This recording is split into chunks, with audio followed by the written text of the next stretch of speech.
өлкө боюнча ошол жабдыктардан, ошол аппараттан экөө эле. Экөө токтосо болду. Бизде бир служба жалпы токтойт. Клиникалык протоколдордун баардыгы онкологияда эскертип. Негизи эле бир протоколго 6 ай керек экен. Азыр 32 миңден ашык бизде оорулуу бар. Алардын ичинен эң өкүнүчтүүсү 3-4 стадия менен оорулар көп. ПЭТ мурундагы ошо линейный ускорительдеринди жаңыртсам, анан кийин ПЭТ алсак, анан кийин жанагындай протонный терапияларды анан ойлонуштурсак болот да. 17 жаштагы кызда дагы рак оорусун тапканбыз. Бизчи мен үчүн бул бир топ чоң шок болду да. Жерлерде, аймактарда ошо бир 4-5 эле таза онкологияны бүткөн, ординатураны бүткөн. Ушул жылы жакшы ушундай бюджет бөлүндү. Жалаң жакшы дарылар, көп ооруларыбыздын сактап калабыз. УКМК тарабынан далилденген фактор менен кармоолор болду. Ошону менен биз бир топ баягы өзүбүзгө чоң сабактарды алдык да. Мен үчүн операциялар, мен кадимкидей балыктаймын операция учурунда. Эмне үчүн көбүнчө оорулар 3-4 стадияда келишет, анткени алар убагында кароонун өтпөйт, кайрылбайт. Барса дагы терапевт же хирург көрүп, жок сеники бөлөк оорук экен, мунуңду дарыла, тигини дарыла деп мени дайыма ушундай стресстерден футбол сактап келген. Барып топту тепкилеп, ойноп келгенден кийин кадимкидей баарынан бошоп калам да. Мен коргоочумун. Коргоочусуз. Онкологияда коргоочу болгондой. Поледе дагы, оюн талаасында дагы мен коргоочумун.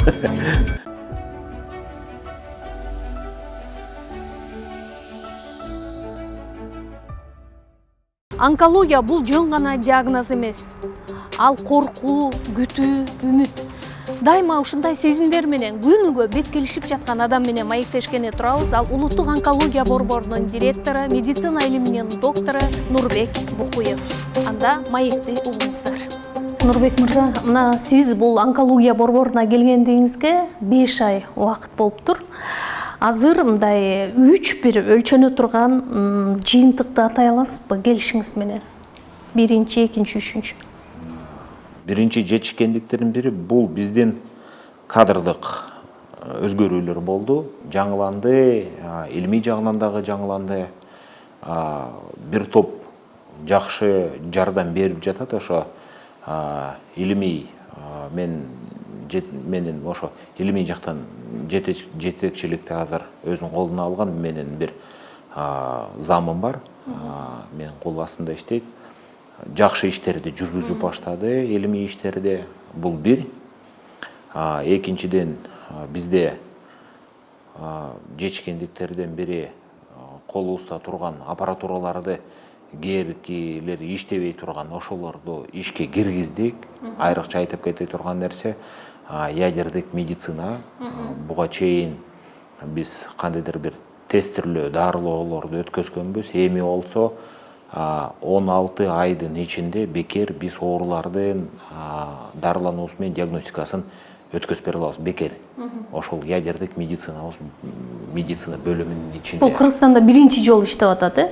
Кыргызстанда тестирлөө өткөзгөнбүз, бирок иштеп баштай элек болчу. Азыр ошону ишке киргизип 16 айдын ичинде бул Россия мамлекети менен биздин келишимибиз бар. Ошол жерден МАГАТынын жардамы менен, бул дагы эл аралык уюм, МАГАТынын жардамы менен биз ошол 16 айдын ичинде бекер технеций деген дармек бар. Ошону бекер 16 айдын ичинде 32 ошондой технеций алабыз. Генератор технеций деп коет. Ошондой генераторлордон 32-ни алабыз 16 айдын ичинде.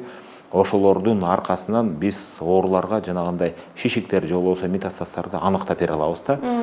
Ошолордун баарын биз бекер жасап беребиз. Мурда ушул өңүт башка өлкөлөргө барып жасалчу да, э? Кыргызстанда бул иштебей тургандачы. Бөлөк өлкөлөргө барып жазылганга туура келип калчу да. Эми болсо бизден ошо болгон бүт ооруларыбыздын баарын ошол 16 айдын ичинде кимге керек болсо бекер өткөзүп бере алганга мүмкүн болот. Эми үчүнчүсү болсо негизи ошол биздин мурунку кадрдык маселеси дагы чечилгенден кийин алдыга коюлган биздин жаңы максаттардын ичинде эл аралык уюмдар менен дагы, эл аралык бөлөк мамлекеттеги ооруканалар менен дагы көп келишимдерди түздүк. Ошол келишимдердин ичинде келишимдердин негизинде биздин жаш дарыгерлерибиз ошол жерге барып бекер окууларды өтүп, бекер окушуп, ошентип келип атышат да. Бул бир топ жетишкендиктердин бири деп эсептейм да. Коңшу өлкөлөргө же мындай Европа мамлекеттерине чыгып тажрыйба алмашуу болуп атат азыр. Эң алыскысы Индия мамлекетине барып келишти, жакынкысы Казакстанга барып келип атышат. Анын ичинде Турция бар, анын ичинде Россия Федерациясы бар, анын ичинде Казакстан бар. Ошол өлкөлөргө барып биздин дарыгерлерибиз тажрыйба алмашып, үйрөнүп келип атышат. Азырчы мисалы онкологиялык ооруга чалдыгып калгандар көпчүлүгү ушул диагностика коюуда мисалы коңшу мамлекет Казакстан же Ташкентке көбүрөөк агылып барып жаткандай таасир калтырат. Мындай коллегаларыңыз айтып жүрөт да, биз уккан маалымат боюнча, эгер мен жаңылышсам, толуктап коерсуз, бул демек Кыргызстанда диагностиканын чабалдыгынан кабар береби? Бир четинен чындык болсо, бир четинен чындык эмес. Бизде деген онкология жаатында позитронно эмиссионный томограф деген жакшы бир ошондой аппарат бар, бирок ал бизде жок. Аны коюш үчүн өзүнүн дагы техникалык дагы бир каражаттары керек да. Ошону коюш үчүнчү Чоң каражат сарп болот. Өтө чоң каражаттар сарпталышы керек. Биз азыр ошонун үстүндө да иштеп жатабыз. Кудайдын буйругу менен, эгер мүмкүнчүлүгүбүз болсо, ошол ПЭТ-ти дагы биз ошол жакынкы убакыттын ичинде бияка алып келип, биз ошону дагы иштеткенге аракет кылабыз да. Бирок бир эле иштин баары бир эле ПЭТ-те эмес. Бул азыр дүйнө жүзүндө тренд болуп эсептелген жабдык да, ПЭТ-КТ дегенчи. Бирок ал ПЭТ-КТ үчүн дагы бир ошол ПЭТ-КТге иштетилген, ПЭТ-КТ менен чогуу иштетилген бир жабдык бар. Ошол жабдыктын жардамы менен гана ПЭТ иштей алат да. Ал жабдыкты жасаш үчүн дагы өтө чоң каражаттар керек. Ошондуктан биринчи ошону жасап туруп, анан кийин биз ПЭТ-ти сатып алышыбыз керек да. Бирок аракет жасап жатабыз. Биз өлкө башчылыгына, министрликке дагы кайрылганбыз. Ошол суроо менен бюджетте каралган эмес, бирок эмки жылкыга заявка берсеңиздер, ошого жараша биз мүмкүн аракет кылып, ошону алып бергенге аракет кылабыз дегендей маани бар. Эң сонун болжол менен канча бюджет керектелет? Айтыш болобу? Өзү ПЭТ-КТ өзү бир $5 миллион тегерегинде аппарат өзү. Ага керектелчү жабдык ал дагы ошол бир 5-6 миллиондун тегерегинде. Жалпы эсебинен бир 10 миллиондон ашыгыраак акча керек болот. Ошол экөөнү бияка коюш үчүнчү. Эгер ошолордун баарын коюп алсак, болду, биз диагностика жагынан биз могу коңшу өлкөлөрдөн деле калбайбыз да. Мисалы, Алматы калаасында дагы бар, Ташкент калаасында дагы бар. Мен жакында эле командировкада Астанада болдум. Астанада 2 жерде бар экен. Ошондой жабдыктарчы, булар ошол жабдыктары менен бүт Казакстан элине ошондой бекер ошондой текшерүүлөрдү өткөзүп беришет экен да. Биз да ошого жетишкенге аракет кылышыбыз керек. Эми сөзсүз түрдө аны бекер өткөзгөнгө мүмкүн эмес, анткени ал жабдык дагы өзү кымбат, аны баягы техникалык кароосу дагы кымбат. Ошондуктан кандайдыр бир акчаны төлөгөнгө туура келет да. Бөлөк өлкөлөрдө орто эсеп менен ошол бир текшерүүсү $1 000 тегерегиндеги текшерүү болот да. Бизде деле ошол баанын бир тегерегинде болушу керек. Бирок ал текшерүүдө болгон оорулар, жанагындай рак оорусуна тийиштүү оорулардын баарын тапса болот да. Бүт органды аныктап чыгат экен да. Баштан аягына чейин. Биз эми ошол жабдыкты азыр издеп дагы жатабыз. Эң эле жакын Алматыда болгондуктан биздин оорулар ошол жерге керек ооруларга ошолорго барып келишет да. Ошол жака барып текшерилип келишет. Бирок биздин дагы мактана кетчү нерсе, биз кадрдык биздин потенциалыбыз өтө күчтүү да.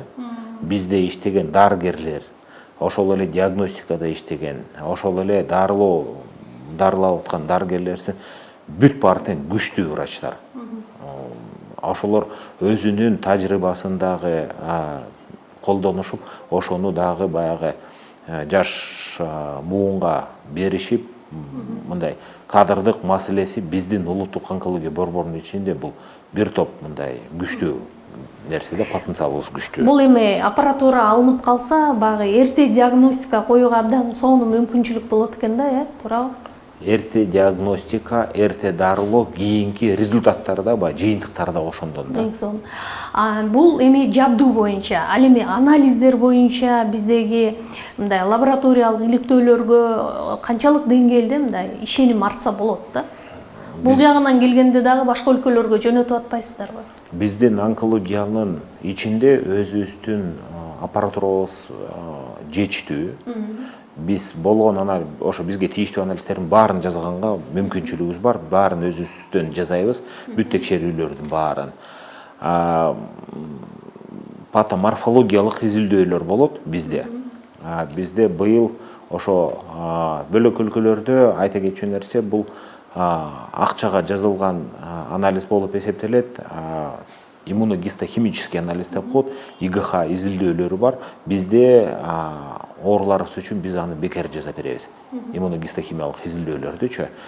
Бизде ошол жабдыктарды дагы жаңыртканга да аракет кылабыз сөзсүз түрдө жылына. Ошол мүмкүнчүлүк менен колдонуп биз былтыр ошол жабдыктарыбызды дагы жаңылап алдык. Эми жакшы мындай изилдөөлөрдү өзүбүздөн эле өткөзөбүз.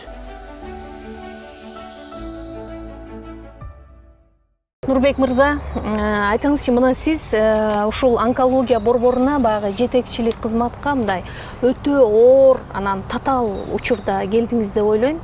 Анткени сиз жакшы билесиз, соңку жылдары бул онкология борборунда баягы ички бир чыңалуулар, ички бир интригалар көбүрөөк орун алып келди. Анан ал парламентте дагы көтөрүлүп атты.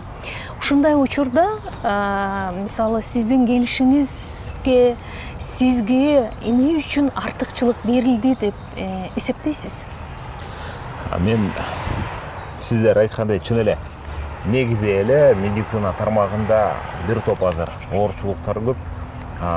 Өзгөчө онкологияда да ошондой азыр оор абал болуп турат да. Эми чынын айтканда бул жерде дагы, бөлөк жерде дагы проблемалар көп. Онкологияда өзгөчө, анткени бул биздин оорулар, биздин коллектив өзү мындай өзгөчө бир статуста да. Ошон үчүн татаал учурда келгеним өзүм үчүн мага да кыйын болду. Бирок мен ушул жерде 20 жылдан бери иштейм, 21 жыл болуп атат. Окууну бүтүп келип эле жаш адис болуп келип ушул жерге келгем. Бул онкологиянын ичиндеги болгон иштердин баарын, кандай интрига бар экенин баарын билчүмүн да. Кичики ашканасын билесиз. Бүт болгон ашканасын баарын билчүмүн. Анан ушундай сунуш келип түшкөндө, ушул жерге жетекчи болгонго баягы сунуш келип түшкөндө мен ойлонбой туруп, ооба мен иштешим керекмин деп айттым да. Анткени менин өзүмдүн оюмда көптөн берки ушул ишке ашыра турган ойлорум дагы бар эле. Кандай кылсак болот, кантип жакшыртсак болот деген бир ойлорум бар болчу да. Анан сунуш келип түшкөндө мен көпкө ойлонбой эле, ооба жетекчи болоюн. Бирок сөзсүз түрдө бир эле жалгыз ушул онкологияны мен көтөрүп кетем деп дагы айтканга кыйын болду. Анткени бул жерде өтө көп керектүүчү баягы каражаттар керек болчу, аппараттар керек болчу. Ошого дагы мен көп мындай эме кылдым да, таяндым да биздин президенттин администрациясына, жеке президентке, дегиле биздин саламаттык сактоо министрлигине баарына ошо ишенип, ошолордон биринчи ирет сиздер дагы ошол онкологияны көтөрүш үчүн жардам бергенге убадаңарды берсеңер, анан кийин мен барайын деп ошондой убада менен дагы келгем да. Анткени көтөрүп кетиш өтө кыйын. Сиз азыр багы албетте ички ашканасын жакшы билериңизди айттык. Анан көбүрөөк убактыңыз ошол мындай багы ички бир интриганы, чыңалууну, түзүлгөн кырдаалды жөнгө салууга көбүрөөк мындай убактыңызды бөлүп, анан ошол эле учурда эң негизгиси болгон дарылоого, анан бул институттун материалдык техникалык базасын чыңдоого мындай аз убакыт калып кетип аткан жокпу? Ишти эмнеден баштадыңыз азыр? мен мурун баягы клиникада иштеп жүрүп, бир эле операциялар менен, бир эле оорулар менен эле алектенчимин да. Азыр ойлоп көрсөм, эң жыргал нерсе ошол экен да. Эчтекеге башың оорубайт, дары баягы оорулар менен, операциялар менен эле эртеден кечке ошолор менен алышып жүрүп эле көп нерсеге көңүл бурбай калтырмын да. Административдик жумушка келгенде мен ошондо түшүндүм, канчалык бул жерде көп суроолор, проблемалар жатканынча. Ошондо өзүмдүн баягы операцияларымды көбүнчөсүн бир 90%га жакын операцияларымды жыйыштырганга туура келди да. Анткени административдик жумуш биринчиден көп убакытты, экинчиден көп энергиямды дагы аябай алды да. Бир 3-4 айдын ичинде кадимкидей чачым да агарып кетти, уктабай да калдым, анткени көп проблемаларды чечкенге туура келди да. Бул кандайдыр бир майда чүйдө проблемалардан башталган чоң аппаратураларды баягы ишке жүргүзүүгө дагы баягы проблемалар туруп калды. Ошолорду чечкенге дагы көп убакыт, энергия, эмоцияларым талап кылынды да. Ошолордун баарын ишке ашырганга аракет кылдым. Азыр эми мындай кайсы жумуштан баштадыңыз иштичи? Эң эле биринчи биз улуттук онкология жана гематология борбору бул биринчи ирет бир эле ооруларды дарылоо эмес, андан тышкары дагы илимий изилдөө иштери дагы жүрүш керек болчу да. Ошондо биз мен ошо кеп кеңеш салып, улуулар менен кадрдык маселелерди да чечкенге аракет кылдым. Ошондо кадрдык өзгөрүүлөр болду, жаш врачтарыбызды ошондой жаңы жумушка үгүттөп, ошолорду силер дагы мага жардам бергиле деп көбүнчөсүн ошондой административдик жумуштарга дагы баягы алып келдим. Алар дагы азыр жардам берип, бөлүм башчылыктарына көбүнчөсүн койдум. Баягы эски мурун иштеп жүргөн бөлүм башчылары бар эле. Жаман иштешти деп айтпайм, бирок жумуш кайсы бир убакта токтоп калганга дагы барып калат экен. Кээ бир кезде ошондой болот экен. Киши чарчайт экен жумушунан, иштегиси келбей калат экен. Ошондо баягы сүйлөшүп эле, ошол эми ордуларыңарды бошотуп бергиле, жаштар иштесин деп ошентип көп маселелерди чечтик. Баягы ички мындай интригаларды бир беткей жөнгө салганга аракет кылган экенсиз да, анын баардыгы чечилди деп айтса болот. Буюрса. Айтыңызчы, ушул негизи көп сын пикирлер, баягы мындай окумуштуулар, ошол эле сиздин башка тармакта иштеген мындай коллегаларыңыз тарабынан дайым айтылып келет. Клиникалык протоколдордун баардыгы онкологияда эскирди, илимий изилдөө иштери жүрбөй калды депчи. Мына ушул маселени көйгөйдү кантип жөнгө салууга аракет кылып атасыз? Бул сөздөрдө дагы чындык дагы бар, калпчагы дагы бар да.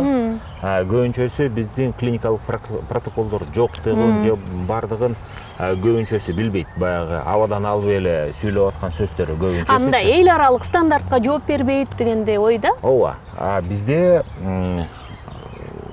оорукананын ичинде өзүбүздүн баягы илимий советибиз бар. Ошол илимий советтин ичинде биз 39 эл аралык стандарттарга жарашкан баягы протоколдорду иштеп чыкканбыз. Аларды азыр ошо четинен кабыл алып баштадык, ошол өзүбүздүн илимий советибиз мененчи. Бирок аларды дагы теги саламаттык сактоо министрлигинен дагы өткөзүш керек экен да. Ошол саламаттык сактоо министрлигинен өткөзүп атканда жанагындай кагаз жумуштар көп убакытты талап кылат экен да. Өзү негизи ошондой бир протоколду өткөзүш үчүн 3 айдан 6 айга чейин убакыт талап кылынат экен да. 3 ай бул эң минималдуусу экен да. 6 ай негизи эле бир протоколго 6 ай керек экен да. Ар бир оору боюнча ошол протоколду түзүп, талдап, ошол эл аралык стандарттарга келтириш бир жагы эле жарым жыл экен да. Мисалы эл аралык стандарттагы протоколдорду эле биздин Кыргызстанга көчүрүп алганга болбойбу да?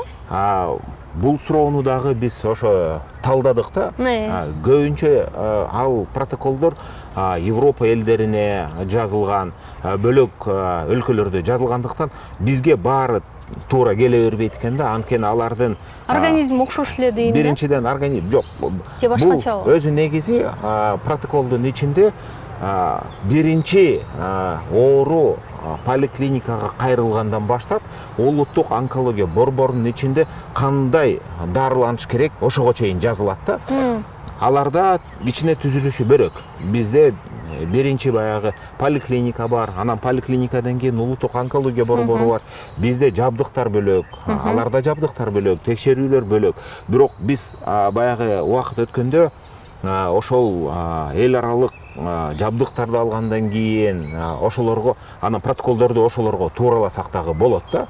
Ал протоколду алып эле жазып коюш баягы бир маселе, экинчи маселеси аны кабыл алыш. Баягы саламаттык сактоо министрлиги дагы көп учурда кайсы бир жери дал келбесе, ошол жеринен кайра эле барып, кайра иштеп келгиле деп эле. Бизде азыр болгону 2 протоколубуз бар, эл аралык стандартка жооп берген. 3 протоколубуз бар. Бул аз да өтө. Бул өтө аз, анткени биз көрдүк да, ошол өткөзүп атканда, ошол протоколдорду өткөзүп атканда саламаттык сактоо министри канчалык деңгээлде бизге оорчулуктар түзүлгөн да. Негизи эле биздин азыр президенттин жакшы демилгеси бар. Дебюрократизация боюнчачы. Ошол дебюрократизацияны ошол протоколдорго дагы колдонуш керек да. Канчалык бизге жеңилдик болсо, ошончолук биз ошол протоколдорду эрте киргизгенге да мүмкүнчүлүгүбүз болот да. Дарылоо маселеси боюнча жана бир маекте өзүңүз айтып калдыңыз, мындай башка өлкөлөрдө протонный терапия колдонулуп жатат. Бул укмуш мындай жетишкендик катары эсептелет экен депчи. Кыргызстанда муну алып келүүгө канча жыл убакыт керек болот? Өзү негизи быйыл Кыргыз мамлекетинин башчылыгынын жардамы менен бизге өлкөгө гамма бычагы алынып келинген атат. Бул дагы бир топ жакшы нерсе да, бирок гамма бычактын дагы өзүнүн баягы кандайдыр бир жакшы жактары болсо, терс жактары дагы бар да. Гамма бычак бул баш мээнин, жүлүндүн шишиктерин дарылаганга жардам берүүчү нерсе. Мамлекет тарабынан ошол колдоого алынып, быйыл ошол аппарат алынган. Ал дагы бир топ чоң акчага келе турган аппарат болуп атат да. Ал эми протонный терапия болсо, бул аябай кымбат, анан азырынча биздин өлкөгө, менин оюмча, азырынча керектелчү эмес нерсе да, бирок дүйнө жүзүндө бул баягы жаңы ыкма, жаңы колдонулуп баштады. Бул дагы ошол баш мээнин, жүлүндүн шишиктерин дарылоого колдонула турган нерсе. Бирок ал көбүнчө балдардын, кичинекей балдардын, наристелердин шишиктерин дарылаганга мүмкүн да. Бизде азырынча ошо керектелчү өзүбүздүн аппараттарыбыз бар. Алардын ичинде линейный ускоритель деп коет. Бул ошондой жаңы аппараттардын бири. Бизде 2 аппарат бар, бирок алардын баягы убакыт өткөн сайын баягы потенциалы дагы кичирет, өзүнүн жашоо циклы болот да, ошол жашоо циклы дагы бүтүп баратат. Ошолорду биз жаңыртып алсак, менин чын айта кетейин, ошо жүрөгүмдү өтө мындай аябай өйүп турган нерсе ошол жабдыктарыбызды жаңыртып алышыбыз керек да. Анткени бизде болгону өлкө боюнча ошол жабдыктардан, ошол аппараттан 2 эле. Бул аябагандай аз. Биздин 7 миллион калкка 2 аппарат бул өтө аз. Негизи бул аппараттар орто эсеп менен 1 миллион калкка бир 4 аппарат болуш керек да. 1 миллион калкка. 7 миллионго бизге 10дон ашык ошондой линейный ускорительдер керек да. А бизде болгон өлкө боюнча 2. Аябай нагрузкада иштешет. Анан ошондуктан баягы ресурстары өтө тез түгөнөт да. Ал аппараттынча кокус бул 2 аппаратыбыз азыр токтоп кала турган болсо, бизде ошо нур менен кактоо токтойт. таптакыр. Ошондуктан биз азыр ошол жабдыктарыбызды эң биринчи ирет ошону жаңыртып алышыбыз керек да. Жок дегенде эки жаңы линейный ускоритель коюшубуз керек. Кичине экөөнө дагы баягы жеңилдик болот. Андан тышкары аларды баягы техникалык кароодон өткөзүп, техникалык жаңыртуудан дагы өткөзүшүбүз керек да. Бул эми министрликке дагы какшап атам. Негизи жүргөн жеримдин баарына мен ошол жөнүндө айтып келем да. Бизге ошондой линейный ускорительдер керек. Бизде болгон экөө токтосо болду. Бизде бир служба жалпы токтоп калат. Жалпы токтойт. Бул аябагандай чоң проблема. Ошондуктан биз ошол линейный ускорительдерибизди биринчи ирет ошону жасалышыбыз керек. Ошону жасасак эле кийинки баягы улам баягы азастан аппараттарыбызды жаңырта берет элек да. ПЭТ мурундагы ошо линейный ускорительдеримди жаңыртсам, анан кийин ПЭТ алсак, анан кийин жанагындай протонный терапияларды анан ойлонуштурсак болот да. Негизи онкологиялык ооруларды дарылоодо телемедицинанын келечеги барбы, жокпу? Телемедицинаны биз азыр колдонуп келебиз. Бизде байланышта Израилдин врачтары, Европанын, Швейцария менен Италиянын европейская школа онкологов деп коет. Европалык мектеп бар, онкологдордун европалык мектеби бар. Биз жакында эле ошолор менен тыкыз иштешип баштадык. Ооруларыбызды ошолор менен кеп-кеңеш салып, кандай дарылап атканыбызды салыштырып, бир топ жакшы мындай биз эмелерге арзыдык да, жакшы баага арзыдык да. Бизге айтышты, силердин колдонуп жаткан ыкмаларыңар, силердин билимиңер, тажрыйбаңар Европадагыдай эле экен, Европада дарылагандай эле дарылайт экенсиңер. Айрыкча көкүрөк бези боюнча биз бир эки жолу ушундай телемедициналык ушундай кеңештерди өткөздүк. Европанын врачтары ал жерде ошол көкүрөк бези боюнча алдыңкы дарыгерлер ошол биздин телемедициналык баягы эмеге кошулушту, кеңешке кошулушту дагы. Алар таң калышты. Силердин дарылуу укмаларыңар, подходторуңар биздикиндей эле экен. Ушул жерде кандай ойлойсуңар? Булар баягы бизди текшеришет да. Ушундай биз ооруларды көрсөтөбүз, анан биз айтабыз, ушундай оору, анан бизден сурашат. Эмне кылган атасыңар деп. Экзамен сыяктуу. Биз айтабыз, биз ушуну кылдык. Ушундай иммуногистохимиялык анализдер ушундай чыкты. Ушундай химияларды өткөздүк. Анын ичинде жанагындай кымбат баалуу дармектер дагы бар. Герцептин, пертузимаб деген ошолорду дагы биз мына ушундай колдондук. Операциянын алдында ушуну жасадык десек, силердин ыкмаларыңар биздикиндей эле экен. Туура жасап турсуңар. Кийинки операцияңарды кандай кылган атасыңар? Ушундай көлөмү ушундай болгон атат. Десек таң калышты. Силер чын эле Европадан калышпай эле бир топ жакшы нерселерди жасайт экенсиңер. Ошолуңардан жазбагыла биз силерге мындай баа берип атабыз деп, ошондой бир топ жакшы нерселерге биз жетиштик да. Негизи Нурбек мырза, өзүңүз билесиз, баягы мындай адамдар ушул онкологиялык оору менен ооруганда оору менен күрөшпөй гана, ал система менен дагы күрөшүүгө туура келет да. Өтө оор кырдаалдарды башынан өткөрүшөт. Анан кандай ойлойсуз, система болсо азыр чындыгында мындай татаал болуп атат. Анан ушул жагдайды эске алганда, эгерде бизде ошол Европадагыдай, батыш өлкөлөрүндөгүдөй мындай система иштеген болсо, анда эгерде 100 онкологиялык оору менен, 100 рак менен ооруган адамдын канчасын биз өмүрүн сактап калганга болот эле? Мындай бир анализ жасап көрдүңүзбү? Туура айтасыздар, бул негизи системаны которуш өтө кыйын да. Система менен күрөшүш дагы өтө кыйын. Өзү негизи азыр медицина тармагына көңүл жакшы бурулуп келип, бул жаңы баягы көз караштар пайда болуп, көп көңүл бурулуп баштады. Биз негизи эле өлкө башчылыгына ошого ыраазычылыгыбызды билдирмекпиз. Анткени азыр медицина тармагын көтөрүш керек дагы, негизи эле баарын алмаштырыш керек медицина тармагындачы. Мисалы конкреттүү. Мисалы да, биз көнгөнбүз да, СССР убагындагыдай медицина бекер депчи. Жалпы болгон бүт дүйнө жүзүндө медицина бекерчиликтен кеткен. Ар бир оорулуу, ар бир оору үчүн төлөп, акчасын төлөп дарыланышы керек да. Онкология ансыз деле өзгөчө. бейформал төлөп атышпайбы? Сөзсүз түрдө. Мамлекеттик бюджетке түшпөй, бирок ошол дарыгердин чөнтөгүнө түшүп атпайбы? Сөзсүз. Ошон үчүн бул системаны баягы кардиналдуу түрдө өзгөртүш керек да. Ошол эле төлөнгөн акчаны кассага төлөп, официалдуу түрдө ошол акчаны дарыгер алсын. Кассага төлөнсүн, бюджетке түшкөнү бюджетке түшсүн, дарыгерге түшө турганы дарыгерге түшсүн.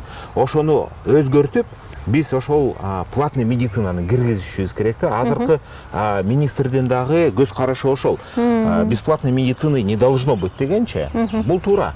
Азыр ансыз деле ошол бейформалдуу сиздер айткандай төлөмдөрдү алар өткөзүшөт.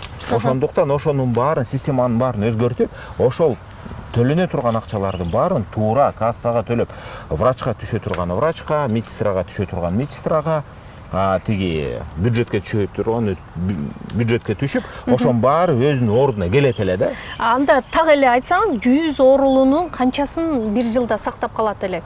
Биз азыркы Оптимисттик маанайда айтып көрүңүз балким. Эми ошол мисалы 100 оорулуу стадиялары бирдей, биздин жабдыктардын баары жакшы, оору протоколдорубуздун баары, оорудун дарылай турган протоколубуздун баары бирдей болсо, 100 оорудан 90дон ашыгын биз сактап калганга мүмкүнчүлүгүбүз болот. Эң сонун экен.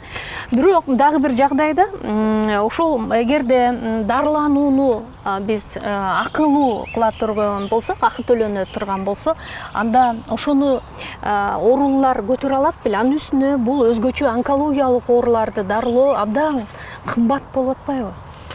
Бул дагы системага тийиштүү суроо болуп атат да. Өзү мен кайсы бир жылдары Грузия өлкөсүнө барып келгем да. Ошондо мен ошолордун системасына бир топ таң калып келгем. 99% ооруканалар бул частный, жеке менчик ооруканалар.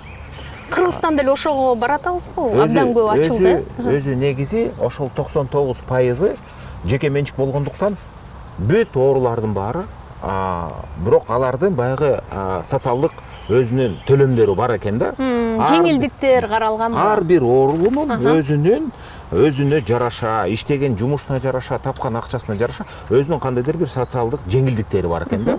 Ал ооруканага келет, мисалы адам баласы күндө эле ооруй бербейт. Ал 1 жыл, 2 жыл, 10 жылдын ичинде топтогон акчасы болот экен да, баягы социалдык фонд сыяктуу топтогон акчасы болот экен.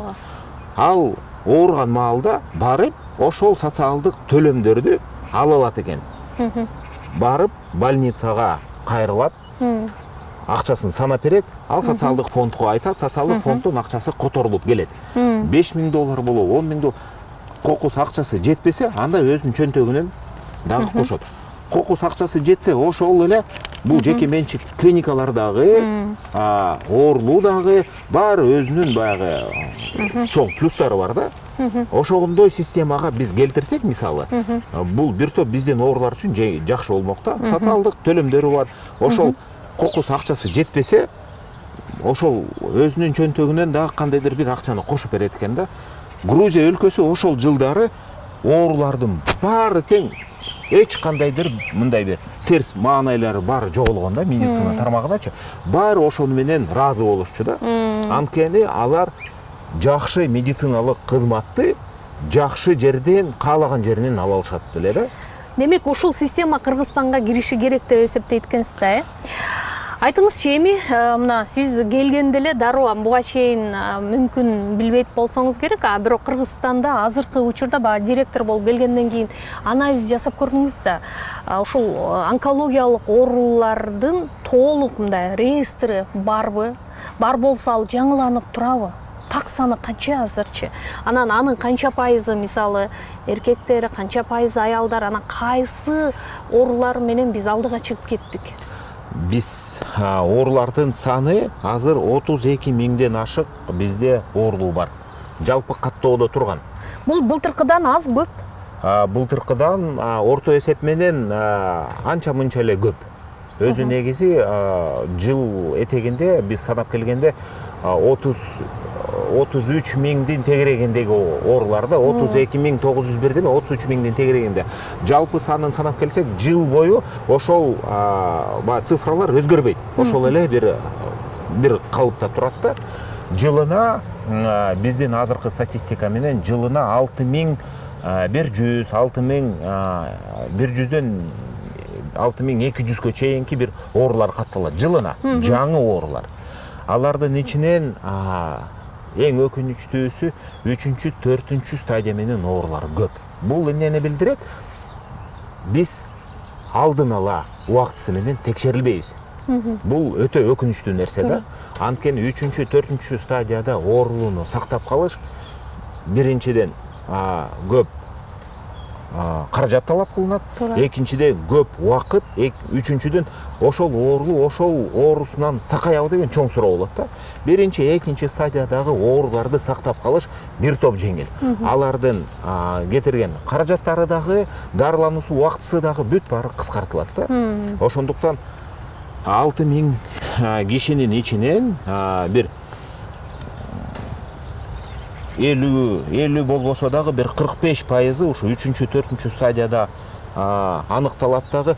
Алардын мисалы кайсы органдарда көп? 3000ден ашыгы биринчи жылдын ичинде кайтыш болушат да. 6000дин ичинен 3000и бир жылдын ичинде кайтыш болот да.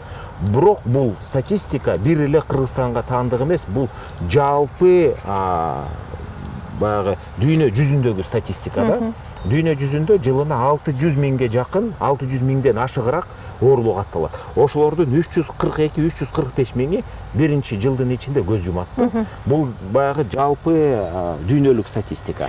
Биздин азыркы, мен улантып кетейин, азыркы учурда өпкө оорулары, ашказан, аял кишилердики бул көкүрөк бези жана жаты моюнчасынын рак оорусу.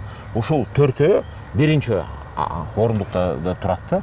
Эркек кишилердики бул ашказан менен өпкө, аял кишилердики көкүрөк бези менен жаты моюнчасынын рагы. Жаш курагы боюнча дагы мындай өзгөчөлүк, айырмачылык болдубу? Дегеним, азыр мисалы мурда бир түшүнүк жашап келген да, бир 50дөн, 45тен өткөндөн кийин гана ушундай текшерүүдөн өтүп туруш керек депчи. Бирок тилекке каршы кээде биз маалымат каражаттарынан окуп атпайбызбы? 18 жаштагы балдар, кыздар ооруп калат да, мындай өтө бул жүрөгүңдү каната турган кырдаал да. Бир топ оору жашарды деп айтсак болот да. Наблюдается омоложение деп коет да биздечи. Себеби эмне? Себеби жалпы көп факторлору бар да. Биз өзүбүздүн жүрүм турумубуз, жашоо шарттарыбыз, кайсы жерде кандай жашайбыз, эмне менен тамактанабыз, кандай алып жүрөбүз өзүбүздү, ошолордун баары алып келип ошондой ооруларга туш келтирет да. Жалпы статистика боюнча биз Советтер Союзунун статистикасын караганда рак оорулары 60-65 жаштагы ушундай куракта кездешчү да. Азыркы статистика боюнча эң көп оорулар 40-45 жаштын. Бул бир топ 20 жылга чейин жылып кеткен да. Орто статистикага баягы жаңы төрөлгөн баладан баштап эң улуу адамга чейин кирет да. Ошолордун арасында статистика ушуга чейин жылыптыр 40-45 жашка чейин өзгөрттүр да. Өзүмдүн жеке практикаман айтып кетейин. 17 жаштагы кыз балада жаңы эле турмуш куруп баштаган, ошол 17 жаштагы кызда дагы рак оорусун тапканбыз бизчи. Бул мен үчүн бул бир топ чоң шок болду да. Анткени мен ага чейин, мен анда жаңы жаш дарыгер болуп иштеп жүргөм. Мен үчүн чын эле шок болгон, анткени мен ага чейин жалпы бир 50ден ашып калган аял кишилер менен иштеп, ошолордон эле рак ооруларын көрчүмүн да. Анан 17 жаштагы рак оорусун көргөндө бир топ таң калгам да. Азырчы мисалы биздечи мындай мурда мындай первичный осмотр, первичный медицина деген нерсе мындай көбүрөөк өнүккөн беле деп ойлойм да, Советтер Союзунун учурундачы. Азыр эмнегедир ушул мындай профилактикалык иштерди балким мындай башкача нукта алып кетиш керекпи? Кандай ойлойсуз ушуну? Туура айтасыздар. Ошол Советтер Союзунун доорунда бир топ жакшы нерселер бар болчу, унутулуп калган. Советтер Союзунда поликлиникаларда смотровые кабинеты деп бар болчу да. Ошол смотровой кабинеттерден аял кишилердин баары биринчиден гинекологиядан, экинчиден маммологиядан теге көкүрөк безинин рагын баарын текшеришчи. Онкологдор барбы? Же өздөрү эле? Бул ар бир поликлиниканын ичинде бекитилген онкологдору бар болчу. Азыр жок. Смотровой кабинеттерде гинекологдор бар болчу, алар көрчү, же болбосо маммологдор бар болчу, ошолор көрчү да. Анын баары жоюлган. Бул бир топ жаман нерсе да. Ошондуктан мен ушул жуманын башында эле мен Жалал Абад шаарына барып келдим. Бул менин демилгем. Менин демилгемди бир коомдук фонд колдоду. Жана депутаттардын демилгеси менен Жалал Абад шаарына биз биринчи экспедицияны жөнөттүк. Көптөн бери бул экспедициялар унутулуп калганда. Экспедиция дегеним бул врачтарыбыз ошол жерлерде, райондорго чейин барышып, бекер текшерүүлөрдү өткөзүп баштадык да. Биз ушу Жалал Абадтан баштадык. Кийинки биздин текшере турган жайыбыз Баткен облусу. Биз бир жумадан жөнөтүп атабыз да. Сонунда бул гербен сыяктуу экен да. Ден соолук гербени деп биз ошентип жөнөтүп атабыз. Бул онкология борборунун демилгеси жана ошол коомдук фонд бизге жардам берип, депутаттар менен сүйлөшүп, биз азыр ошого чейин жеткиздик да. Бул бир топ чоң нерсе. Ошонун баарын ишке ашырыш дагы өтө чоң баягы убакытты талап кылат экен, күчтү талап кылат экен. Аракет кылып, бирок ошону биз жүргүздүк. Туура, бирок ал жерде аймактардачы чындыгында мындай жана сиз айткандай акыркы стадияларга чейин жетип кетип, анан билбей жүрө берген учурлар көп кездешип атпайбы? Анан көп учурда кээде эми дарыгерлер капа болушпас чыгар, көпчүлүк дарыгерлер ошол онкологиялык оору экендигин билбей эле башка диагноз менен дарылап жүрө берген учурлар да аябай көп болот экен да, бул бир жагы. Анан ушул жаатта алганда, мына сиз жаш докторсуз, жаңы келдиңиз, кандай стратегияны сунуш кылат элеңиз? Балким башка өнүккөн өлкөлөрдүн мисалын алганда. Жалпы бул бир эле онкологиялык борбордун эмес, жалпы республикалык стратегия болуш керек да. Бул биздин өлкөбүздөгү жазыла турган стратегия да. Түшүндүрө кетейин эмне үчүн. Бизде өлкөдө айлык маянасы бул эч кандай эмеси жок, жашыра турган нерсеси жок. Аймактагы дарыгерлерде, негизи эле дарыгерлерде айлык маянасы бир топ аз. 100 миңден алышат деп чыгып атпайбы? 100 миңден алган ашып кетсе бир 2-3 эле врач бар экен ушу биздин өлкөдө. Алар стажы, жашаган жагы бүт баарын эсепке алып бир 100 миңден ашык акча алышат экен. Жалпы дарыгерлердин айлык маянасы 20-25 миң сомдун тегерегинде. Бул доктор науктар, профессорлар, академиктер ошондой айлык маянасын алышат. Эми бул 20 миң сом бул күлкүмүштүү да. Онкологияда деле ошондой. Онкологияда да ошол. Биздин дарыгерлердин айлык маянасы бир топ аз. 17 миң, 20 миң, 25 миң сомго чейин алышат. Эми сөзсүз түрдө ошончо акча алган дарыгерлерибиз ошого карабай иштеп келатышат. Биз жалпы стратегияны ойлонуштурсак, айлык маянасын биз көбөйтүшүбүз керек да, дарыгерлергечи. Аймактарда бизде 76 республика боюнча 76 ставка бар экен онкологдордун. Ошолордун болгон 35 эле 35-inde эле врачтар иштешет. Калганы бош. Калганы бош. Башкача айтканда кадр жетишпейт. Кадр жетишпейт. Ошо дагы бир 36-нын ичинен таза онкологдор болгону 4-5 эле. Калганы бүт баары тең же хирург, же терапевт ошол ставканы баягы кичине айлык маянасын көбөйтөйүн деп ошол ставкадан дагы өзүнө нагрузка кылып алышат. Анан ошентип иштешет. Бул сиз онкологиядагы кырдаалды айтып атасыз да? Бул өлкө боюнча 76, бул өлкө боюнча 76 ставка, 76-дан 35 эле. Ал 35-тин ичинен ошол бир 4 же 5 эле таза онкологтор, онкологияны бүткөн, ординатураны бүткөн. Калгандары бары же хирург, же терапевт, же бир офтальмолог ошондой бир ставкаларды алышат дагы, ошентип иштешет. Алар деген эми ката кетет ошол онкологиялык алардын баягы көз карашы кичине жетишпейт да. Алар баягы тажрыйбасы азырактанчы, билбегендиктен эмес, тажрыйбасы аздыктан. Ошондуктан биз азыр ошо кадрдык маселени дагы көтөрүшүбүз керек да. Жерлерде, аймактарда онкологдор айлык маянасы жакшы болсо, шарттары жакшы болсо барып иштешет. Биз ошондо гана биз өлкө боюнча бул статистиканы көтөрө алабыз. Эмне үчүн көбүнчө оорулар 3-чү, 4-чү стадияда келишет? Анткени алар убагында кароону өтпөйт, кайрылбайт. Барса дагы терапевт же хирург көрүп, жок сеники бөлөк оору экен, мунуңду дарыла, тигини дарыла деп кичине ката кетип калышы мүмкүн да. Ошондуктан бул өтө чоң проблема. Биз жакшы мындай бир стратегияны биз азыр ошону ойлонуштуруп атабыз. Жалпы өлкөдө кандай стратегия? Бирок эми баягы каражат жетишпегендиктен же болбосо кандайдыр бир ушул маселелерден ошого азыр жетише албай атабыз да. Бирок аракет кылышыбыз керек. Азыр ошонун үстүндө да иштеп жатабыз да. Ошол стратегияны иштеп чыгып, ошону ишке ашырыш үчүн. Мисалы сиз өзүңүздө мага кызык да ушул эми башка системада албетте жана айлык акылар дарыгерлерде азыраак деп айтып атабыз, бирок ушул онкология борборунда дарыгерлердин айлык акысын мындан дагы бир 2 эсеге көтөрүү маселесин сунуштап көрдүңүзбү? Ошондо мүмкүн дарылоонун натыйжалуулугу да артат беле. Ошондо жанагы онкологдор ошол оорулардын көзүн карап, чөнтөгүн караган абалдан да чыгышат беле, көтөрүлөт беле дейм да. Мен биз ушул жылдын этегинде мен өткөн жылдын этегинде мен жаңы директор болуп келдим. Анан бюджет каралды, бизден онкологиянын бюджети каралды, онкологиялык бюджетти биздин башкы тиги бухгалтерибиз келип мага бир топ ыйлады да: Нурбек Миндеевич, ушуну бир көтөрбөсөңүз болбойт. Эмне болуп кетти десем, бизге бөлүнгөн бюджет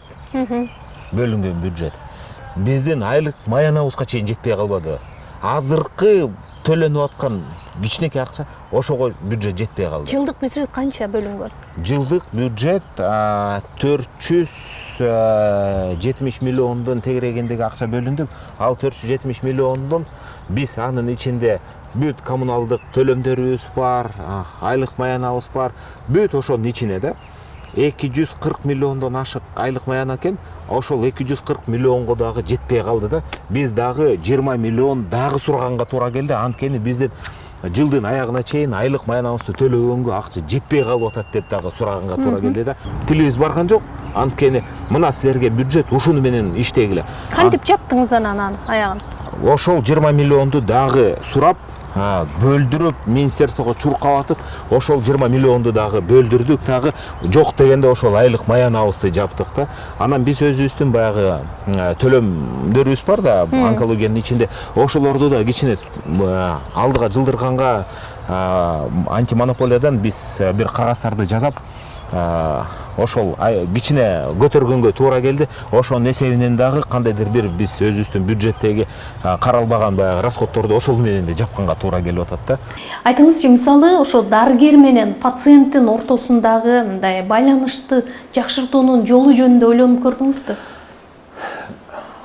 Өзүм көп учурдачы мындай айтышат да, дарыгер кол жеткис болуп калат. Тигилер бюрократиядан, бир адамгерчиликсиз мамиледен көп жабыр тартышат депчи. Мен өзүм практикалык врач болгондуктан мен өзүм билем да, бир эле дарыгерден эмес, пациенттерден өзүнөн дагы көп ката кетет. Биз дарыгерлерди дайыма урушуп келебиз, бирок пациенттерге айткан киши жок да. Чын эле алардын мамилеси, алардан жазаган сен мага карызсың, сен жазашың керек дегенде эми дарыгер, мисалы дарыгер бирөөнүн ден соолугу үчүн чуркабайт. Ага карызы жок. Да пациент өзү дагы келип кандай мамиле кылса, дарыгер дагы ошондой мамиле кылат. Биз баарыбыз адамбыз. Бизге кандай жакшы мамиле жасаса, биз дагы сөзсүз түрдө жакшы мамиле жасайбыз. Келип жанагындай потребительский отношение деп коет го, ошондой кылса дарыгердин дагы андай ооруларды дарылаганга дагы мындай көңүлү жок болуп калат да. Ошондуктан биз пациенттерге дагы ошону туура түшүндүрөбүз да. Сиздер кандай мамиле кылсаңыздар, дарыгерлер дагы ошондой мамиле кылышат. Силер кандай адамгерчиликтүү болсоңор, ошончолук дарыгерлер да адамгерчиликтүү болот. Көбүнчө учурда мен өзүбүздүн дарыгерлерге айтам, өйдө болгула, жакшы мамиле жасагыла. Жаман айтса дагы, кандай силерди баягы жиниңерди келтирип атса дагы, ошондон сабырдуулук кылып, өзүңөргө өйдөрөөк коюп, мындай жакшы мамиле жасагыла депчи. Ошондо гана силер жакшы мындай жетишкендиктерге келесиңер депчи. Өзүм практикалык врач болгондуктан мен башыман көп нерсе өткөн, көп ооруларды көргөм. Оорулар менен канчалык мындай жакшы мамиле жасасаң, ошончо алар дагы ошончолук жакшы мамиле жасашат да. Мен айта кетейин, менин өзүмдүн ошо практикалык ишимде мен бир 10 миңге жакын операция жасадым.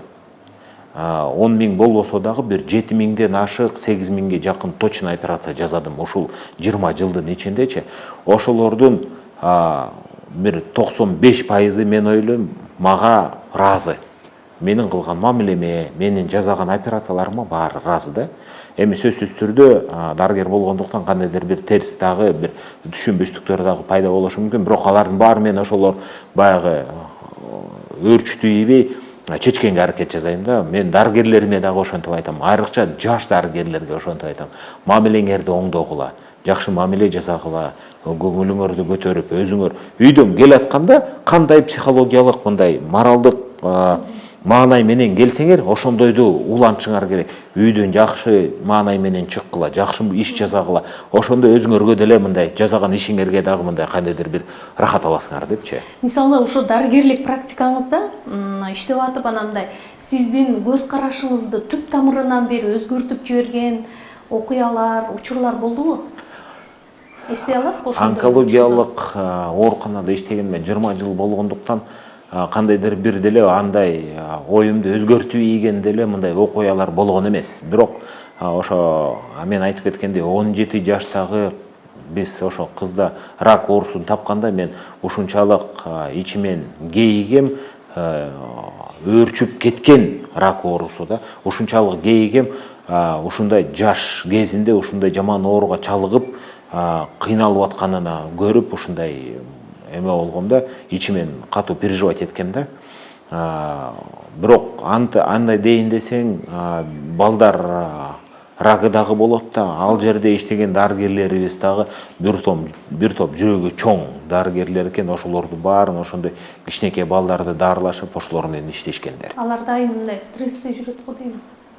Мен да ойлойм, алардын стресси бизге караганда көбүрөөк.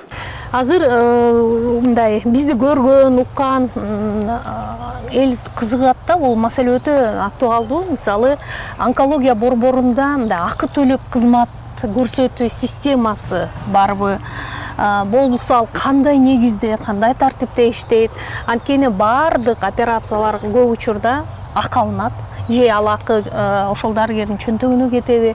Ушуну мындай бир ачыктап, так айтып берсеңиз. Бизде акы төлөп жатышат.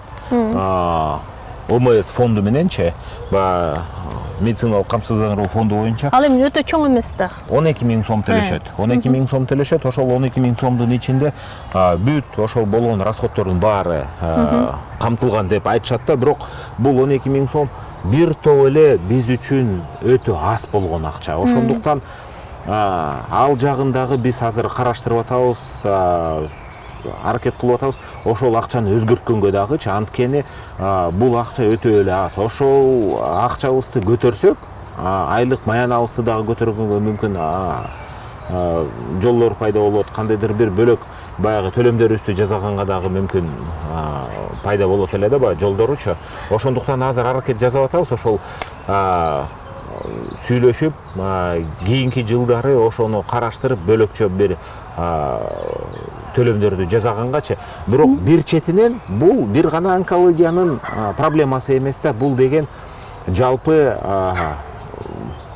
саламаттык сактоо министрлигинин дагы жардамы керек да. Анткени биз бизге көп учурда ошол 12 000 сомду төлөй албаган дагы оорулар келет Туура да. ошону айтайын. Ошондуктан бул ошондой ооруларга биз жеңилдиктерди дагы караштырышыбыз керек да. Кандайдыр бир четинен баары төлөшсө, экинчи четинен мүмкүн төлөй албаган ооруларды ошол төлөгөн оорулардын аркасынан жапканга аракет жасашыбыз керек да. Кыскасы кандайдыр бир ошол жолдорун азыр издеп жатабыз.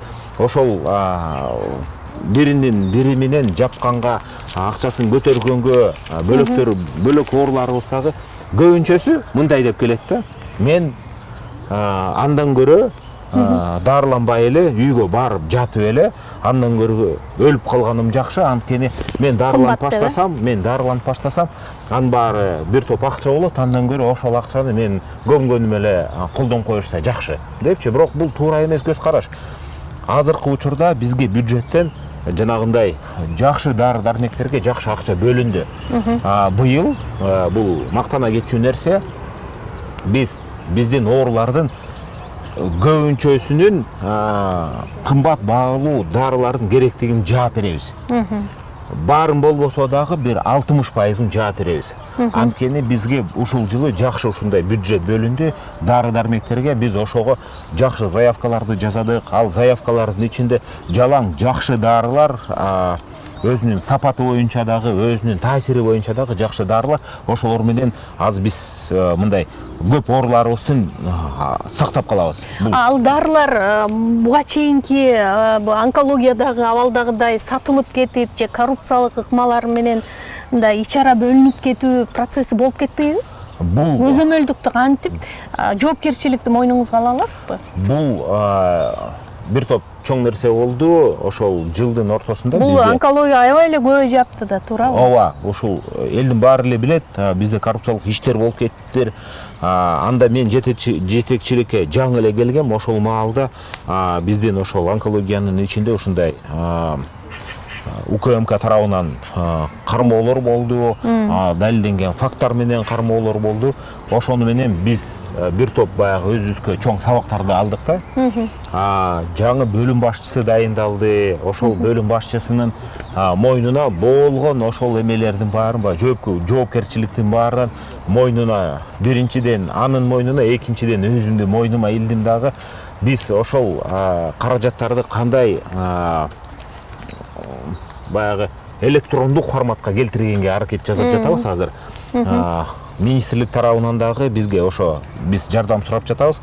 Ошолордун баарын автоматизация кыласыз. Автоматизация жана онлайн түрүндө ар бир оору керек кезинде кирип көрүп, канча дары бар, канчага таратылды, кимге таратылды, баарын көргөнгө аракет жасайбыз да. Эң керек бул сөзсүз. Бир топ баягы элдин алдында биздин жүзүбүз жарык болот да. Биз билебиз. Эч кимге саткан жокпуз, эч кимди алдаган жокпуз. Керектелип жаткан дарылардын канчасы бар экенин, бул оору мисалы бир айдан кийин ала турган болсо, бул жалпы баягы көрөт дагы канча дагы дары бар экенин, анан айтат. Болду, мага эмки айга жетет экен. Мен коркпой уктай берсем болот экен деп, анан ошого жараша пландарынчы кийинки жылга дагы ошончо эле дарыларды биз заказ кылганга аракет жасайбыз. Кийинки жылдары дагы ошентип туура бөлүштүргөнгөчү. Бирок бул жылы ошол автоматизацияны толук түрдө киргизгенге аракет жасайбыз. Сиз өзүңүз коркосузбу онкологиядан? Өзүм мен дайыма ошо жаш кезибизден баштап ата энеме чоң рахмат. Кичинекей кезибизден бери бизди спортко үгүттөшкөн. Менин жалгыз бир тууганым бар. Бир тууган агам бар, болгон үй бүлөбүздө биз эки эле балабыз. Бизди ушул 7 жашыбыздан эле, мен 6 жашымда, агам 8 жашында бизди спортко беришкен. Ошондон бери биз ошо спорт чөйрөсүндө жүрөбүз, спорт менен машыгабыз. Ошондуктан мен кандайдыр бир онкологиялык оорулардан дагы коркпойм да. Анткени мен билем, мен текшерүүдөн өтүп турам. Өзүм дагы жылына бир жолу жок дегенде текшерүүдөн өтөм. Спорт менен машыгам, кандайдыр бир менен терс мындай вредные привычки деп коет, андайларым жок. Тамеки чекпейм, арак ичпейм, ушундай да. Ошондуктан мындай рак оорусунан көп коркпойм да. Бирок алдын алганга аракет жасайм. Барып текшерүүлөрдөн өтүп турам. Ультрадоуштук изилдөөлөрдөн өтүп турам. Бөлөк жанагындай ашказандарды текшертип, ушундай рентгендерди өтүп, дайыма ошентип турам да. Анткени сактансаң сак болосуң дегендей болот да, ушундай да. Айтыңызчы, мисалы, азыркы онкологиялык жардамдын абалына сиз 10 балдык шкала менен канча баа коесуз? Бал 3, 5, 10. Азыркы учурда 10 балдык шкала менен бир 4,5 деген бааны бере алам да. 10 бул деген эми өтө биз бай мамлекет болуп, бүт жабдыктардын баары болуп, жерлерде, аймактарда биздин дарыгерлерибиздин ашыгы менен болуп, ошондой болуп турса мүмкүн 10го жетет да. Азыркы акыбал менен бир 4,5 балдын тегерегиндебиз. Бирок ошону дагы өйдө көтөргөнгө аракет жасашыбыз керек да. Жалгыз бир эле биздин колдо эмес, бул жалпы мамлекеттик деңгээлде көтөрүлө турган маселе. Ошон үчүн биз жардам сурап келебиз. Кудайдын буйругу менен буйрса алдыга жылабыз деп ойлойм.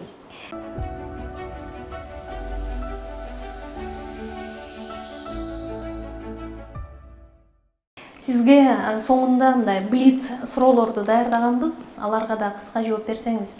Жеке сиз үчүн онколог жана лидер болуу эмнени билдирет? Жалпы онкологиялык биздин бул службаны өйдө көтөрүп кетиш, алдыга жылдырыш. Бул кесиптин эмоционалдык стрессине кантип туруштук берип атасыз? Менин эң жакшы көргөн футбол оюнум бар. Мени дайыма ушундай стресстерден футбол сактап келген. Барып топту тепкилеп, ойноп келгенден кийин кадимкидей баарынан бошомуп калам да. Кимсиз футболдон? Дарбазачысызбы же жана нападающийсизби? Кимсиз? Мен коргоочумун. Коргоочусуз. Онкологияда коргоочу болгондой. Поледе дагы, оюн талаасында дагы мен коргоочумун. Сизди Кыргызстандагы багы бүгүнкү күндө мындай айтканда багы дарыгерлер менен, ошо өзүңүздүн кесиптештер менен мындай мамилени түзүүдөчү эмнеге көбүрөөк таянасыз? Адамгерчилик. Эң биринчиден ошол адамдардын кандай экенин, адамгерчилигине байкап иш жасашыбыз керек да. Бул көптү көрсөтөт. Жеке өзүңүз мамлекет онкология менен күрөшүү үчүн жетиштүү көңүл бөлүп жатат деп эсептейсизби? Азыркы учурда азыркы аракеттер менен жаңы баскычтарга жетишип келатабыз. Буга чейин жетишсиз болчу. Азыр ошол жаңы кадамдардабыз. Буюрса жетиш алдыга жылабыз жана жетишебиз. Операция жасоо жеңил бекен же директор болуш жеңил бекен? Кайсыңыз сизге көбүрөөк түшүп жатты? Мен үчүн операциялар, мен кадимкидей балыктаймын операция учурунда. Сууда сүзгөн балыктаймын операция учурунда. Мен кадимкидей ошол операционный столдун жанында турганда ушундай рахат алам да. Кандай гана оор операция болбосун, жеңил операциялардан оор операцияларга чейин кадимкидей рахат алам. Өзүм үчүн баягы операциондан чыгып келатканда, операциямды жакшы жасап чыксам, оор операция болуп, аны түп тамырына чейин жакшы жасап чыксам, кадимкидей эс алып чыгам операционныйдан. Эмне үчүн онкологияда ушул аял заты боюнча гинеколог, онкологдукту тандагансыз, башка жагын эмес? Бир нерсе түрткү болдубу? Түрткү менен устатым Султангази Бактыл Бигбоюна болду. Ал бир топ дарыгерлик жагынан аябай күчтүү дарыгер. Мен ошондон баягы мисал алып, ошол гинекологиялык тармакты тандадым дагы, ошол жерге жетишкендикке аракет кылдым. Өлкө боюнча эки эле медицина илимдеринин докторлору бар. Ошол онкогинекология жаатында ошол Султангазиева Бактыл Бигбоюна жана мен экөөбүз элебиз. Менин устатым жана мен дайыма тамашалашып келебиз. Болгон экөөбүз элебиз ошол онкологияда депчи. Бирок кыйын дарыгер, кыйын устат. Ошол мен жасап келген операциялардын көбүн мага үйрөткөн ошол киши болду. иш практикаңызда пара алган учуруңуз болдубу же белек алган учуруңуз? Көбүнчө бизде оорулардын көбү ыраазычылык менен келишет. Келишип, кайсы бири сары майын көтөрүп келсе, кайсы бири кандайдыр бир белектерин көтөрүп келишет. Баарына ыраазы болуп, баягы колунан албай койсоң, оорулар дагы кээде. Баягы оору, онкологиялык оорулардын оюнда мындай да, эгер кандайдыр бир белегин албай койсоң, меники жаман турбайбы, менден ошон үчүн алгысы келбей аткан турбайбы деген жаман ойдо калып калышат да.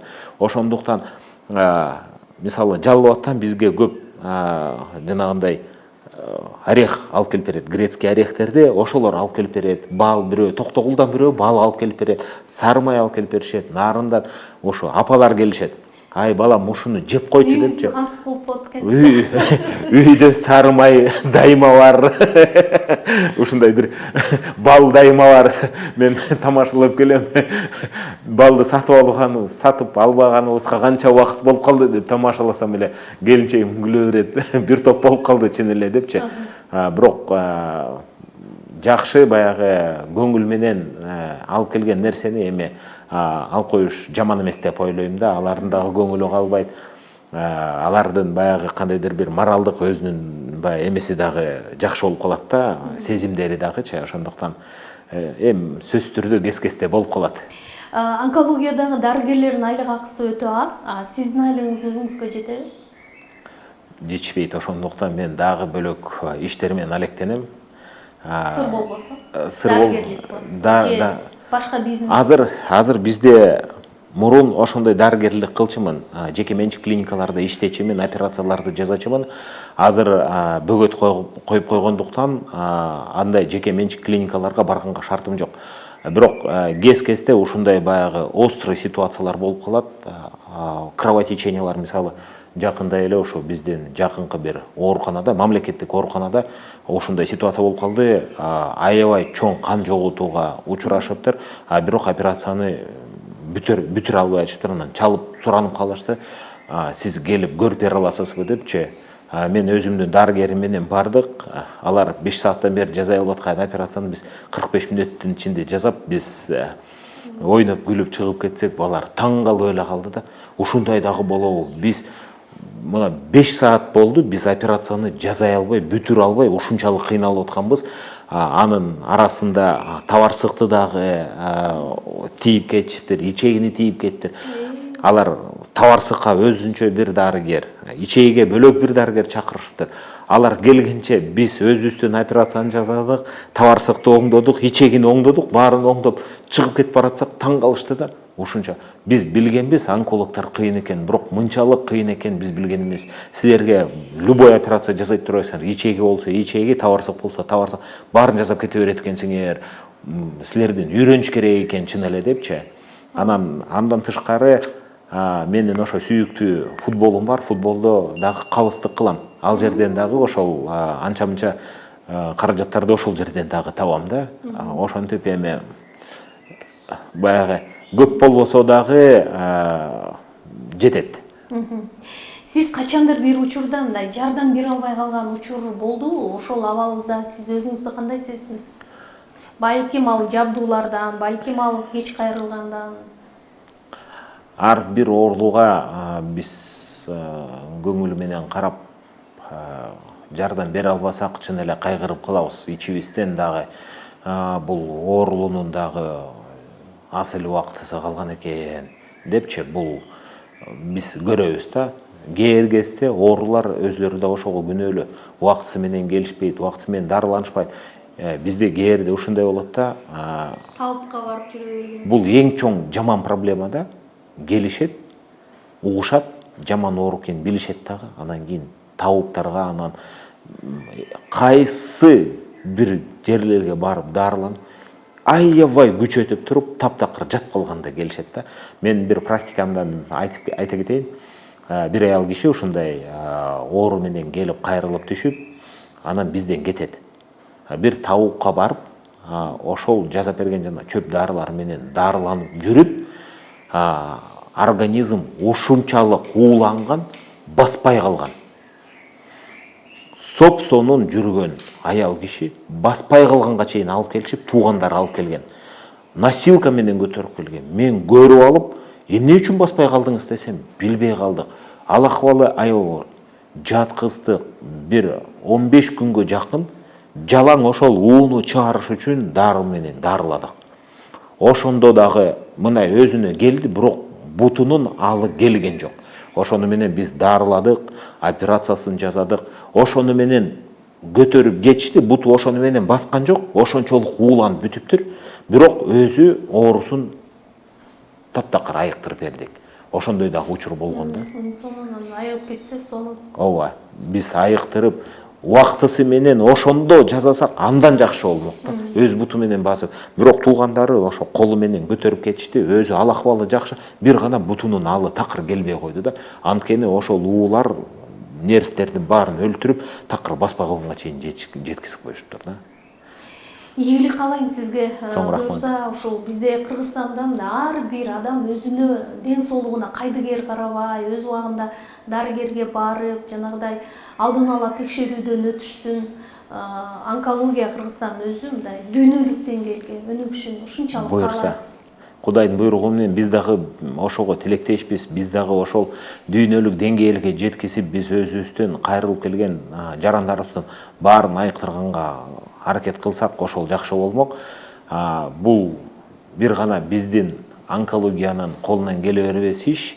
Бул жалпы өлкө боюнча стратегия болуш керек. Ошол стратегияга дагы биз ошол Кыргыз мамлекетинин президент тарабынан, бөлөк администрация тарабынан ошону суранып кетебиз. Кыргыз саламаттык сактоо министрлигинен да суранып кетебиз. Бизге жардамдарын көрсөтүп, ушул онкологиябызды биз өйдө көтөрүп алсак, андан ары биз аны жерге түшүрбөйбүз. Андан ары улап кетиш биздин өзүбүздүн колубузда буюрса. Албетте, ага сизде мындай азыр байкап атам, мындай энергия, каалоо Каалоо аябай күчтүү чоң. экен. Каалоо аябай чоң.